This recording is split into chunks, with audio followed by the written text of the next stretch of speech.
बिस्मिल्लाहिर्रहमानिर्रहीम, अस्सलाम वालेकुम। अगर आप इस वक्त टेलीविज़न पर सीनियर जर्नलिस्ट को देखें जो वो तज्जिया दे रहे हैं, अपने प्रोग्राम्स कर रहे हैं, उन सब को देखें तो आप नोट करेंगे कि वो सब एक सूरत हाल की तरफ इशारा कर रहे हैं। जाहिर है कि इन्होंने तारीख़ देखी हुई है, पाकिस्तान की सियासी तारीख़, और वो इशारा कर रहे हैं मार्शल लॉ की तरफ। जी हाँ, मार्शल लॉ की तरफ। अब चाहे कोई इसका नाम ले ना ले, मैंने तो आपको बता दिया है।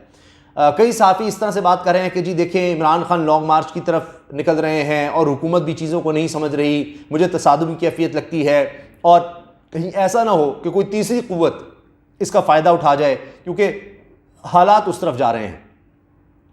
अब अगर आप देखें, कोई इस तरह की बात कर रहा है, दूसरी तरफ बात यानी पीछे यही सोच है या इस तरह के ख़तरे का इज़हार किया जा रहा है, जी मार्शल लॉ मार्शल लॉ। कोई ये कह रहा है कि जी इमरान खान का लहजा तल्ख से तल्ख होता चला जा रहा है, इसकी क्या वजह है, कहीं हालात उस तरफ तो नहीं जा रहे। कोई ये कह रहा है कि जनाब इस वक्त हुकूमत इतनी कमज़ोर हो चुकी है, इमरान खान इतने पॉपुलर हो गए हैं कि मियाँ नवाज शरीफ ऐसी ऐसी शराइत रख रहे हैं जो फ़ैसला साजों के लिए मानना मुमकिन ही नहीं, ताकि हालात तसादुम की तरफ जाएँ। इमरान खान क्या कहते हैं? इमरान खान कहते हैं जी इलेक्शन की डेट अनाउंस कर दी जाए, इलेक्शन की तारीख अनाउंस कर दी जाए, बस।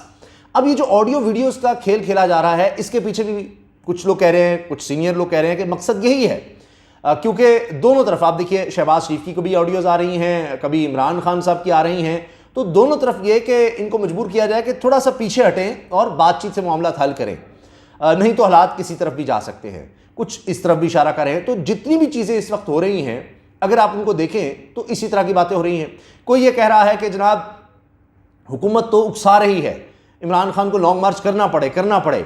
उनको भी पता है कि लॉन्ग मार्च में बहुत ज़्यादा लोग आएंगे, लेकिन फिर भी क्यों चाह रहे हैं कि जी लॉन्ग मार्च करे इमरान खान? ताकि वो समझते हैं कि हालात इस कदर ख़राब हो जाएंगे, क्योंकि एक तरफ खैबर पख्तूनख्वा में तहरीक इंसाफ की हुकूमत है, दूसरी तरफ पंजाब में भी तहरीक इंसाफ की हुकूमत है, तो इस्लामाबाद तो घिर जाएगा। अगर कंटेनर लगाकर सब कुछ बंद कर दिया जाता है, कैपिटल है, कोई आ जा नहीं सकेगा। खुद हुकूमत, विफाकी हुकूमत अगर बंद कर देती है, ना ऑयल आ सकेगा, ना खाने पीने की चीज़ें आ सकेंगी, स्कूल कॉलेज हुकूमत खुद कह रही है कि हम बंद कर देंगे, तो क्या हालात होंगे? तो क्यों हुकूमत ऐसा चाह रही है कि एक तीसरी कुव्वत आ जाए? अगर आप देखें पाकिस्तान की तारीख, हमेशा जो कमज़ोर होता है वो इस तरह चाहता है। हत्ता कि 1999 में भी ये हुआ, पीपल्स पार्टी ने एक तरह से वेलकम किया था परवेज़ मुशर्रफ को, तो उसकी वजह ये थी कि जी उनको उस वक्त नज़र आ रहा था नवाज शरीफ जो हैं वो बड़े पॉपुलर हैं। तो अब इन तमाम जमातों को नज़र आ रहा है, पीडीएम की तमाम जमातों को, वैसे तो जमहूरी बनती हैं, कि अब इनका मुस्तकबिल उस तरह नहीं है। इमरान खान बहुत ताकतवर नज़र आ रहे हैं, तहरीक इंसाफ हर तरह के इलेक्शन में जीतती नज़र आ रही है, 2/3 अक्सरियत से ज़्यादा, और उनको लग रहा है कि इमरान खान आ गया तो 10 साल तो फिर हम फारिग हैं। इसीलिए अब वो एक तो अपने केसेस ख़त्म करवा रहे हैं, लेकिन उनको डर ये इमरान खान आया तो दोबारा कोई हल निकाल लेगा, कोई खोल लेगा, ये इन केसेस को 2/3 अक्सरियत आइन में तरमीम कर सकता है।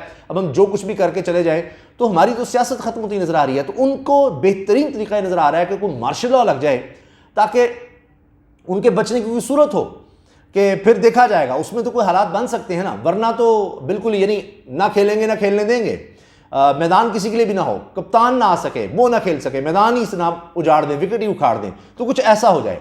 तो ये भी एक सोच नज़र आ रही है, क्योंकि उनको तो अपना मुस्तकबिल इस वक्त ज़ाहिर है, वो भी सियासत में है, उनको भी पता है क्यों वो अब इलेक्शन में नहीं जाना चाहते। अभी मैं जब ये वीडियो बना रहा हूँ, उसी वक्त रिपोर्ट आई कि जी वजारत दाखिला ने रिपोर्ट दी है जी इलेक्शन कमीशन को, फिर एक मुरासला भेजा है कि जी हमारी एजेंसीज हमें बता रही हैं कि ज़िमनी इलेक्शन में दहशत गर्दी का ख़तरा है, पुलिस कंट्रोल नहीं कर सकती हालात। वजारत दाखिला कह रही है पुलिस हालात कंट्रोल नहीं कर सकती, सियासी शख्सियात को निशाना बनाने का खतरा है, दहशत गर्दी दोबारा सर उठा रही है, इस तरह के हालात हैं, ये देखें वो देखें। क्यों इस तरह की रिपोर्ट्स दी जा रही हैं कि पुलिस तो कंट्रोल नहीं कर सकती, फिर कौन कंट्रोल करेगा? वो तो चाह नहीं रहे कि इलेक्शंस की तरफ मामला जाए। और मियाँ नवाज शरीफ साहब शराइत इस तरह की रख रहे हैं कि जी पंजाब हुकूमत भी मुझे दी जाए, अभी इमरान खान को गिरफ्तार भी किया जाए, नाअहल भी किया जाए, मुझे अहल भी करार दिया जाए, इलेक्शन में भी हमें जीत की गारंटी दी जाए। ये सब कुछ कैसे मुमकिन है? तो वो जो ऐवान सदर में मुलाकात हुई थी, इमरान खान साहब ने भी उसका हवाला दिया, उससे भी लग रहा था कि कोई बातचीत इस तरफ जा रही है कि मुल्क को किसी क्राइसिस से निकाला जाए। इमरान खान बारहा कहते हैं कि मुल्क हमारा है, लॉन्ग मार्च की तारीख क्यों नहीं दे रहे इमरान खान साहब? मुसलसल आप देखिए उन पर प्रेशर है, लोगों का प्रेशर है, अपने लोगों का प्रेशर है। शेख रशीद साहब कह रहे हैं आर या पार, धोखे में ना आओ, ये ऐसी तुम्हें कहा जा रहा है। जहां जा रहे हैं लोग कह रहे हैं निकले निकले, हलफ दे रहे हैं लोग, ऐसे जैसे इमरान खान से ज़्यादा बेताब है निकलने के लिए। तमाम मकातब फ़िक्र, आप उलमा मशाइख को देखें, आप ताजरों को देखें, उनसे मीटिंग हो गई, डॉक्टर से, वकला से, ताजरों से, तमाम मज़दूरों से, जितने भी लोग हैं उन सब से। और हालात किस कदर ख़तरनाक हैं देखिए। अभी जो रिपोर्ट आई है, $7.5 अरब पाकिस्तान के ज़रवाला के ज़खायर रह गए थे 7 अक्टूबर तक, और अब जो ये हफ्ता ख़त्म हो रहा है इसमें कहा जा रहा है कि जी मज़ीद कम हो रहे हैं। तो ये कितनी ख़तरनाक सूरत हाल है। $7 अरब सिर्फ, जो इमरान खान के दौर में एक वक्त में तारीख की बुलंद तरीन सतह पर चले गए थे। $22 अरब इमरान खान साहब कहते हैं जी जब हमारी हुकूमत को गिराया गया, ये रजीम चेंज हुआ, तब $22 अरब थे, अब सिर्फ $7 अरब रह गए हैं। एक एक महीने में 30-30 करोड़ डॉलर ख़त्म हो रहा है, एक एक हफ्ते में, बल्कि एक एक हफ्ते में 30-30 करोड़ डॉलर ख़त्म हो रहा है। 2 हफ्तों में 70 करोड़ डॉलर खत्म हो गए हैं। तो 7 अरब में से आप समझिए 2 हफ्तों में 70 करोड़, यानी 1-1 अरब डॉलर तो 2-2.5 हफ्तों में खत्म हो रहा है। 7 अरब डॉलर तो बाकी रह गए। तो ऐसी हुकूमत, उसको भी पता है हमसे हालात कंट्रोल नहीं हो रहे, तो उनके लिए तो एक रिलीफ होगा कि जी मार्शल लॉ को इस तरह लग जाए। तो वो सूरत हाल को कहीं उस तरह ले जाना चाह रहे हैं। इस वजह से जितने भी इस वक्त सीनियर सहाफ़ी हैं वो इस तरफ इशारा कर रहे हैं कि हुकूमत खुद इस तरह के हालात पैदा करना चाह रही है, और शायद इमरान खान साहब भी ये सोच रहे हैं कि उस तरफ ना जाया जाए, इतनी शिद्दत ना लाई जाए। वो लहजे में तलखी ज़रूर ला रहे हैं, लेकिन अभी तक उन्होंने लॉन्ग मार्च का ऐलान किया। वो पहले ज़िमनी इलेक्शन की तरफ जाना चाह रहे हैं।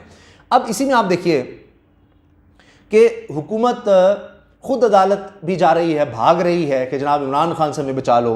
फिर अभी BBC में एक रिपोर्ट भी आई कि जो फ़ौज में इतने बड़े पैमाने पर तरक्कियाँ हुई हैं, ये माजी में कम देखा गया है कि इतनी यानी तादाद में हों।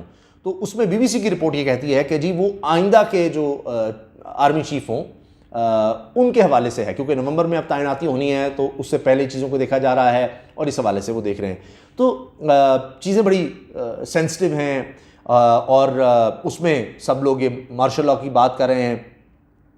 तो अब अगर ये जो इस वक्त मौजूदा सूरत हाल है इसको बंद गली की तरफ ले जाया जाता है और कोई हल नहीं निकलता, तो फिर एक नेगोशिएशंस का आखिरी दौर हो सकता है, वरना कुछ भी हो सकता है। क्योंकि एक दफ़ा लॉन्ग मार्च के लिए इमरान खान कॉल दे देते हैं, वहाँ लोग आ जाते हैं, तो अब इमरान खान उस तरह का सलूक तो अपने लोगों के साथ नहीं होने देंगे। पंजाब में और खैबर पख्तूनख्वा में हुकूमत होते हुए जिस तरह पहले हुआ, छापे मारे गए, औरतों और बच्चों पर तशद्दुद जुल्म किया गया और जिस तरह गिरफ्तारियाँ हुई, और उस भी लॉन्ग मार्च में अगर आप देखें तो उसके बाद क्या हुआ, पंजाब में इमरान खान की हुकूमत आ गई। लॉन्ग मार्च से जो हुकूमत है कितनी कमज़ोर हुई, तो लिहाजा अब ये लॉन्ग मार्च भी है, ये हुकूमत को कमज़ोर तो करेगा। तो हुकूमत उसके बदले में इस तरह के हालात पैदा कर सकती है, खून खराबे की कोशिश कर सकती है कि किसी के भी कंट्रोल में हालात ना रहें। पहले ही हुकूमत कह चुकी है कि जनाब हम तो फ़ौज के हवाले करें इस्लामाबाद को।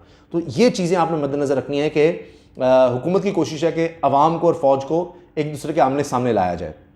दहशतगर्दी फिर से सर उठा रही है, स्वात की आप सूरत हाल देख लें, तो ये सूरत हाल बड़ी ख़तरनाक है। फिर बैरूनी जो ताकतें हैं, अमेरिका हो, लंदन हो, वहाँ के प्लान बने हैं, वहाँ पर मुलाकातें हुई हैं, अब भी जारी हैं, आम शख्सियात के दौरे हो चुके हैं और बिलावल तो वापस ही नहीं आ रहे थे। शहबाज शरीफ साहब भी वहाँ गए, लंदन में भी आपने देखा किस तरह की मुलाकातें हैं, और उससे पहले भी इस तरह की खुफिया की मुलाकातें हुई हैं, क्योंकि बाहर की आशीर्वाद भी बड़ी ज़रूरी होती है रजीम चेंज हो जब, तो उसमें ये फैक्टर भी बड़ा अहम है, इसको भी आपने ज़हन में रखना है। अब ज़िमनी इलेक्शन जो है, इमरान खान साहब का जो इस वक्त नज़र आ रहा है प्लान, वो ये है कि पहले ज़िमनी इलेक्शन 16 अक्टूबर को हैं, उनमें जीत दिखाकर कि जनाब ये तो स्वीप कर गए हैं, इसी तरह ये जनरल इलेक्शन भी स्वीप करेंगे, तो और कोई रास्ता ही ना बचे कि जनाब इमरान खान इतना पॉपुलर हो गया है कि अब अगर हमने लोगों का, अवाम का रास्ता रोकने की कोशिश की तो फिर ये ऐसा एक तूफ़ान आ सकता है, एक सैलाब किसी कैफियत हो सकती है जिसके आगे बंद बांधना किसी के भी बस में ना रहे। तो इस वजह से अब ये तमाम खदशात का और इन चीज़ों का इजहार किया जा रहा है कि पता नहीं क्या हो जाएगा, किस तरह के हालात किस तरफ जा सकते हैं। और अभी आप देखिए ना कि इमरान खान साहब के ख़िलाफ़ दरख्वास्तों का सिलसिला चल रहा है, उनके साथियों की गिरफ्तारियों का सिलसिला चल रहा है। इमरान खान को ऐसे जैसे यानी प्रवोक किया जा रहा है कि वो उनके जितने लोग, सैफुल्लाह न्याजी सेनेटर, आज़म स्वाति हों, हामिद ज़मान हों, उनके लोगों के ख़िलाफ़ केसेस, ख़ुद इमरान खान के ख़िलाफ़ केसेस के, यानी इतना इसको इश्तियाल दिलाओ कि ये कुछ ऐसा कर दे कि जनाब हमारे पास भी कुछ जवाब आ जाए कि देखें क्या हो गया है, और तीसरी कुव्वत जो है वो आ सके। अब जहाँ तक इमरान खान साहब का ताल्लुक़ है, इमरान खान की तैयारी लॉन्ग मार्च की पूरी नज़र आ रही है, एग्रेसिव वो नज़र आ रहे हैं, वो सिर्फ इंतज़ार कर रहे हैं, थोड़ा और वक्त दे रहे हैं कि शायद कोई डेट उनको मिल जाए, शायद बिहाइंड द सीन जो चीज़ें चल रही हैं उसमें। लेकिन अब खौफ कितना है कि कुछ भी हो सकता है। मियां नवाज शरीफ साहब की कोई प्लानिंग हो सकती है, जिसमें मैंने अर्ज़ किया ना, वो तो चाहेंगे कुछ ऐसा हो जाए, क्योंकि वो तो पहली बार बैठे हैं और सियासत उनकी बिल्कुल ख़त्म होती चली जा रही है, उनके वोटर्स ख़त्म हो गए हैं, बुरा हाल है उनका, उनको नज़र ही नहीं आ रहा, पंजाब में सेंट्रल पंजाब से उनका सफाया होता नज़र आ रहा है। इसलिए उन्होंने मरियम को बुलाया और कहा कि लॉन्ग मार्च जब तक हो नहीं जाता या ये ऊँट किसी के ऊपर बैठ नहीं जाता तुमने वापस नहीं जाना, कोई पता नहीं क्या हालात हो जाए। उन्होंने इसलिए मरियम को यहाँ से भगाया है, पाकिस्तान से भागो और मेरे पास आ जाओ। और वो वापस भी इसलिए नहीं आ रहे कि जब तक गारंटीज, जब ये हालात नहीं हो तरफ हो जाते तब तक वो नहीं आना चाह रहे। फिर इमरान खान साहब खुद कह रहे हैं जी अदालत जाना है और अदालत में जाकर हमने देखना है ये जो ऑडियोज़ लीक हो रही है इसके पीछे कौन है क्या है, ये भी आप देख लीजिए मामला किस तरफ जा रहे हैं।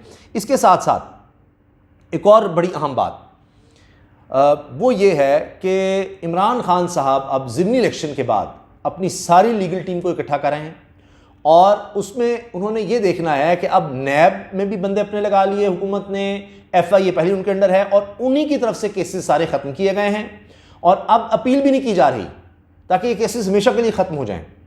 तो अब इसमें तो इसका मतलब है जो हुकूमत में आ गया वो जितने मर्जी बड़े करप्शन के खांचे लगा ले, कोई नहीं पूछ सकता। तो अब वो सब इकट्ठे होकर बैठेंगे कि इसमें किया जाया सकता है, क्या मुल्क को कोई लूट रहा हो, बर्बाद कर रहा हो, मईशत तबाह कर रहा हो तो कोई इदारा कुछ नहीं कर सकता क्योंकि वो तो उनके अंडर है। नैब भी नहीं कुछ करेगा, FI भी नहीं कुछ करेगा, तो फिर कौन करेगा? कोई और तो वफाकी इदारा कुछ कर ही नहीं सकता। तो लिहाजा अब जितने भी करप्ट लोग होंगे वो इस तरह अपने केसेस भी खत्म करें और नई करप्शन कर रहे हों तो क्या हाथ पर हाथ रख के बैठा जाए? तो वो किस तरह से इस चीज़ को आगे लेकर जा सकते हैं और फ्यूचर में भी किस तरह कर सकते हैं, वो तो उनके पास है ही हुकूमत में आने के बाद, लेकिन अभी क्या कर सकते हैं वो इस बारे में भी सोच रहे हैं।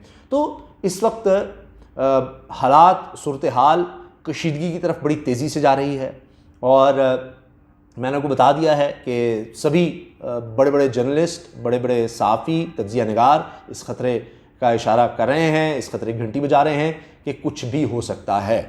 और जाहिर है कि जो पॉपुलर होगा, जिसको नज़र आ रहा है इमरान खान साहब जैसे शख्स को कि भाई मुझे तो 2/3 या इससे भी ज़्यादा वोट मिलने हैं और उसका सबूत उनको ज़िमनी इलेक्शंस में नज़र आ रहा है। पंजाब में आप देख लीजिए अभी जो ज़िमनी इलेक्शन होंगे, जिस तरह जलसों में उनको रिस्पॉन्स नज़र आ रहा है, उनको भी ये चीज़ समझ आ रही है। तो क्या वो तो कहते हैं कि जी बस इलेक्शन की डेट, वो ये भी नहीं कह रहे कि जी तैनाती हो, कहते हैं सिर्फ मेरिट पर हो। वो जो कहा जा रहा था नवंबर तक इमरान खान किसी तरह हुकूमत में आना चाहते हैं हर सूरत में, तो वो भी बात नहीं रही। उन्होंने वो भी स्टेटमेंट दे दी क्योंकि उनको नज़र आ रहा है कि जब भी इलेक्शन हुए जीत उनकी है। तो माहौल को फिर ख़राब कौन करना चाह रहा है? वो तो हुकूमत है, वो इस तरह के हालात क्रिएट करना चाह रही है। तो इमरान खान साहब के लहजे में तलखी ज़रूर है, लेकिन उनका लॉन्ग मार्च की डेट अभी तक ना देना, ऐलान ना करना, प्रेशर के बावजूद, गिरफ्तारियाँ, अवामी दबाव, ये सब है कि निकलो निकलो। मगर क्या वो ये देख रहे हैं कि जनाब ये हुकूमत तो किसी और तरफ मामला तो ले जाना चाह रही है और इमरान खान साहब बंद गली में नहीं जाना चाहते क्योंकि उनकी तो विन विन सिचुएशन है। जितने इलेक्शन डिले हो रहे हैं इमरान खान साहब उतने मकबूल हो रहे हैं, उनकी पार्टी उतनी मजबूत हो रही है, उतने ज़्यादा लोग उनके साथ शामिल होते चले जा रहे हैं, उतना ही इत्तेहादी भी। आप देखिए MQ उनका क्या हाल हो गया है, उनके अपने लोगों ने उन पर हमले कर दिए हैं। इसी तरह से बलूचिस्तान अवामी पार्टी चीख रही है, दीगर इत्तेहादियों का क्या हाल हो गया है, खुद जो ये सारे पीपल्स पार्टी उसका हाल देख लीजिए क्या है। और पंजाब में नून लीग का हाल देखिए क्या है, पेशावर, खैबर पख्तूनख्वा से तो मौलाना फजल रहमान के अलावा सब ये जो PDM की जमातें इनका तो खात्मा होता चला जा रहा है। तो अब आप देखिए कि इमरान खान साहब तो इसमें गेन कर रहे हैं, नुकसान किसका है और अब इस सूरत हाल से वो किस तरह से निकल सकते हैं सिवाय इसके कि कोई तीसरी कुव्वत जो है वो आ जाए बीच में। इजाज़त दीजिए, अल्लाह हाफ़िज़।